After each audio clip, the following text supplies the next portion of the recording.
Swimming is a fairly useful skill to learn. It helps keep you afloat when you're in water that is higher than you, and for my short self, that's probably any pool level above 5 feet. I had to take swimming at a relatively young age, thanks mom, and overall, I liked it, except when I passed out multiple times. The first time was when I was learning how to float. We had a swimming test to go to the next level where you had to swim a certain length across the pool.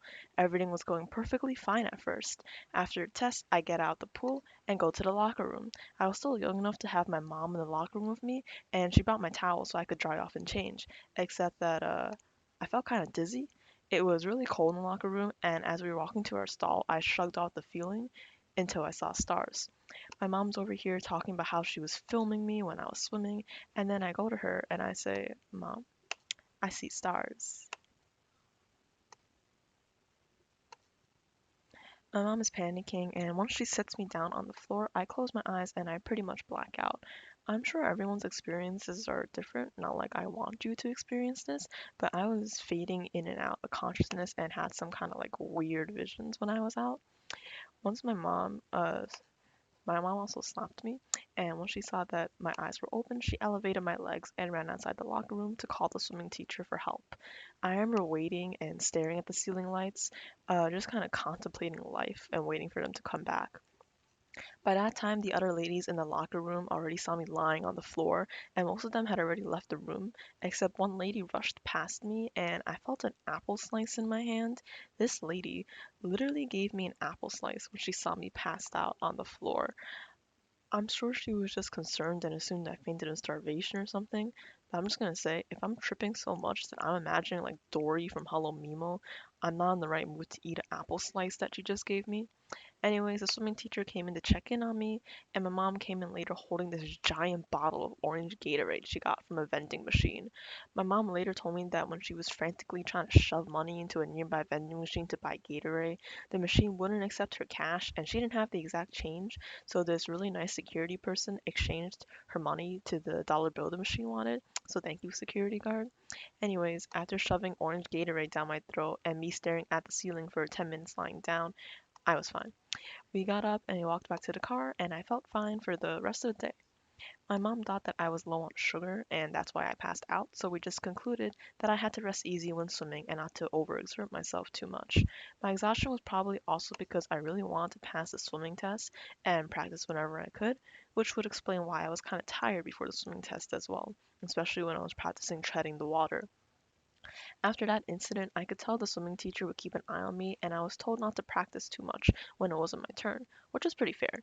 I also passed the swimming test, and swimming was still a pretty good experience afterwards, until the next time I passed out, also in the same swimming class. By this time, I had advanced to the next swimming level, and after a session of swimming laps, I got myself out of the pool and I instantly felt dizzy. My mom was in the locker again, and at this point, I hadn't fainted for a few classes, and I just gave her a proper warning this time by saying, I need Gatorade.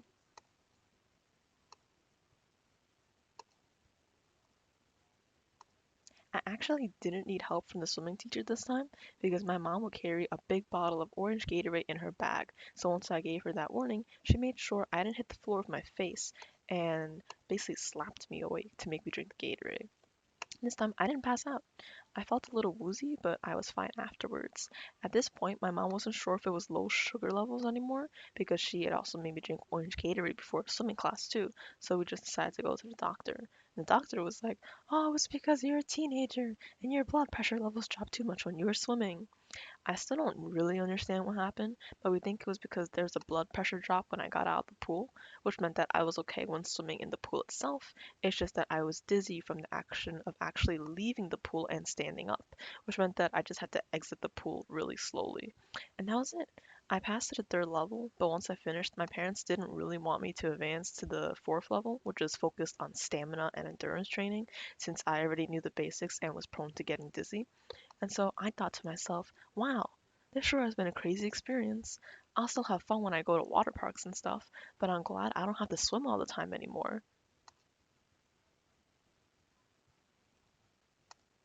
A few years later, I went to a new school, which guess what, had a swimming pool. And at first I was like, oh cool, until I learned that swim gym was mandatory to graduate, which is not cool. They made us take a swimming test, and I remember when it was my turn, I was having flashbacks to passing out and drinking orange Gatorade, so I failed the swim gym test. You see, I hadn't practiced swimming for a few years already, and even though I still knew the basics, I didn't have the stamina that was required to pass the test. And because I failed, it meant that I had to take swim gym. It wasn't actually that bad. Most of the kids there didn't have swimming experience at all, and even though I hadn't seriously swam in years, once I had time to practice, I quickly regained the skills I had forgotten. So I actually liked the swimming, except swim gym had some hassles with it. You see, I have really bad vision, and if I don't have glasses or contacts on, I pretty much walk into a wall. As in, when I'm swimming, I will bang my head against the wall because I can't see where I'm going. Once I had swim gym, I started using contacts. But another problem was that I have a lot of hair. Most of the other girls were able to tie their hairs up in buns, but my hair was really thick. So my solution was to tie my hair in a ponytail and then use a hair clip. Problem solved. Everything seemed set. On the first day of gym, I put my stuff in the locker, put on my swimsuit, and then my contacts popped out. I don't know why they suddenly popped out, but they thankfully landed in my hand. But I was still frantically trying to shove it back in my eye as the other girls were already leaving the locker room. After I shoved the contacts back into my eyeball, I tied my hair up with the clip and put on my swimming cap. Except that broke too. No joke, my swimming cap broke, and I think it was because my hair clip punctured the inside of the cap. So after that incident, I had to run outside the locker where the swim teacher was starting the class, and I asked her what to do. The school offered their own swimming cap, so I had to buy a new one on the spot. But she told me not to use the hair clip because it punctured the cap, except that my hair wouldn't fit into the cap properly without it. One of my classmates, though, was nice enough to tie a really tight bun for me, and the rest of the day for the first day of swim gym was fine. I think one of my best experiences was when we were practicing on the lower end of the pool, and I saw this girl swimming towards me because she couldn't see me. At that time, I still wasn't super fast at swimming, and our classmates would often bump into each other. But when I saw her approaching me, I had this weird flight or flight response, and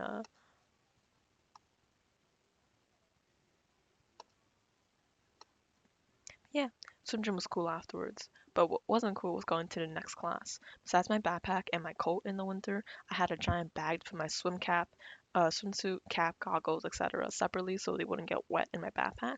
This wouldn't have been so bad if it weren't for the fact that the swim gym was on the lowest floor, while my next class, English, was on the highest floor. I went to a pretty big school, and after swim gym, my next class was English, meaning that I had to run up more than 8 floors in the span of less than 4 minutes after swimming for a whole period. So every time swim gym ended, I would just race out of the lockers and just start booking up the stairs. It got to the point where I was only halfway done and the hallways were empty because all the other students already got to their classes, and I would just throw my swim gym bag a few steps in front of me and slowly inch my way to the next class. I don't know how my other classmates survived this, but I think their next classes weren't on the top floor, and they would just store their swim gym stuff in their assigned hallway locker when they finished, which was nice, except my hallway locker was on the 7th floor, which meant that if I already ran all the way up 7 flights from the swimming gym, I might as well just go up the rest of the flights instead of using up time trying to unlock my locker and put everything inside. My mom still gave me a bottle of Gatorade whenever I had swim gym just in case. And so whenever I came to English, I looked like an absolute mess. My hair was wet because my cap couldn't cover anything. I was panting. I carried like 3 different bags, one of which was soaking. And when I would sit down, I would just chug Gatorade for the next 5 minutes. I got some concerned glances from my classmates, but I was usually too tired to mind.